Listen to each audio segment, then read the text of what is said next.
नमस्कार। चलिए आज ये समझने की कोशिश करते हैं कि क्यों कई बार इतने अच्छे दिखने वाले ट्रेड्स भी आखिर में गलत साबित हो जाते हैं और कैसे हम चार्ट्स के अंदर छिपी असली कहानी को पढ़ सकते हैं।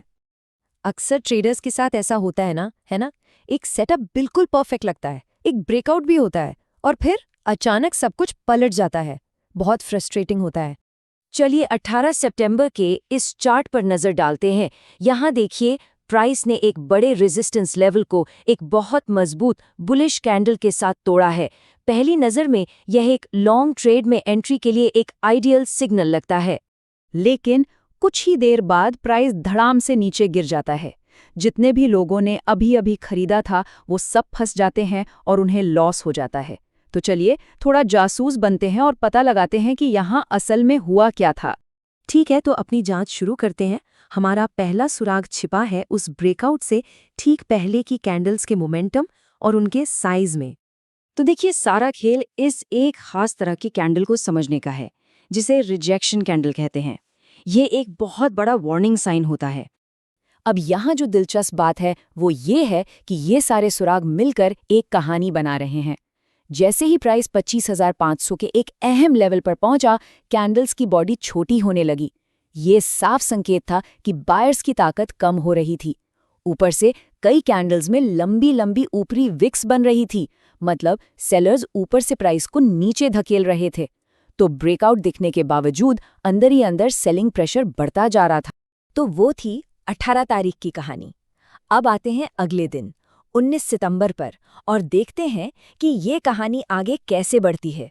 मार्केट देखने में तो बेरिश लग रहा था, लेकिन असली खेल लिक्विडिटी का था। अब ये कॉन्सेप्ट समझना बहुत ज़रूरी है, क्योंकि जो बड़े ऑपरेटर्स होते हैं ना, उन्हें अपने बड़े बड़े ट्रेड्स डालने के लिए ऑर्डर्स का एक बड़ा पूल चाहिए होता है, और वो पूल यहीं मिलता है।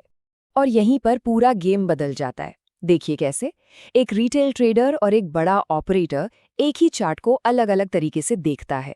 जहां रिटेल ट्रेडर को एक डाउन ट्रेंड दिख रहा है, वहीं ऑपरेटर को उन स्टॉप लॉस के रूप में एक टारगेट नजर आ रहा है। तो कीमत नीचे क्यों नहीं गई? सीधी सी बात है, क्योंकि ऊपर जाने के लिए ज्यादा फ्यूल था जो सेलर्स के स्टॉप लॉस के रूप में जमा था।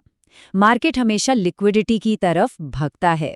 चलिए अब अपनी पड़ताल के आखिरी हिस्से पर चलते हैं। केस फाइल नंबर 3, 20 सितंबर। एक मजबूत बुलिश मूव के बाद सबसे बड़ा सवाल ये था कि इस ट्रेंड में शामिल होने के लिए सबसे सेफ जगह कौन सी है। ये जो फेयर वैल्यू गैप्स होते हैं, ये एक चुंबक की तरह होते हैं जो प्राइस को अपनी तरफ खींचते हैं। लेकिन यहाँ एक ट्विस्ट है, सारे गैप्स एक बराबर नहीं होते। तो एक हाई प्रोबेबिलिटी एंट्री कैसे ढूंढें? इसके लिए एक सिंपल 5 स्टेप का प्रोसेस है। पहले हाल का स्विंग लो और हाई पहचानें, फिर उस पर फिबोनाची टूल लगाएं। 50% के ऊपर का एरिया है प्रीमियम जोन और 50% के नीचे का एरिया है डिस्काउंट जोन। अब बस उस फेयर वैल्यू गैप को ढूंढना है जो डिस्काउंट जोन के अंदर है। और चार्ट पर देखिए, बिल्कुल यही हुआ। प्राइस ने अपनी तेजी जारी रखने से पहले ठीक उसी डिस्काउंट जोन वाले एफवीजी में आकर एक सपोर्ट लिया, क्योंकि नियम सिंपल है, बड़े ऑपरेटर्स अब ट्रेंड में हमेशा डिस्काउंट पर खरीदना पसंद करते हैं। तो इन 3 केस स्टडीज को देखने के बाद हम इन सारे सुरागों को मिलाकर एक सीधी सादी लेकिन बहुत पावरफुल ट्रेडिंग फिलॉसफी बना सकते हैं। जैसा कि सोर्स में कहा गया है, और ये बात बहुत गहरी है, पैसा कमाने पर ध्यान देना है, हर तकनीक पर किताब लिखने पर नहीं। बहुत ज़्यादा कॉम्प्लेक्सिटी अक्सर लाइव ट्रेडिंग में कन्फ्यूजन और लॉस ही देती है। तो इन सब से क्या सीखने को मिला? बस ये 3 बातें याद रखनी है। पहला, मोमेंटम को पढ़ें, कैंडल्स के साइज और विक्स से बायर्स और सेलर्स की असली ताकत को समझें। दूसरा, लिक्विडिटी को फॉलो करें, पता करें कि ज़्यादातर स्टॉप लॉस कहाँ लगे हैं, क्योंकि मार्केट वहीं जाएगा। और तीसरा, सही वैल्यू जोन में ट्रेड करें, अप ट्रेंड में डिस्काउंट पर खरीदें और डाउन ट्रेंड में प्रीमियम पर बेचें।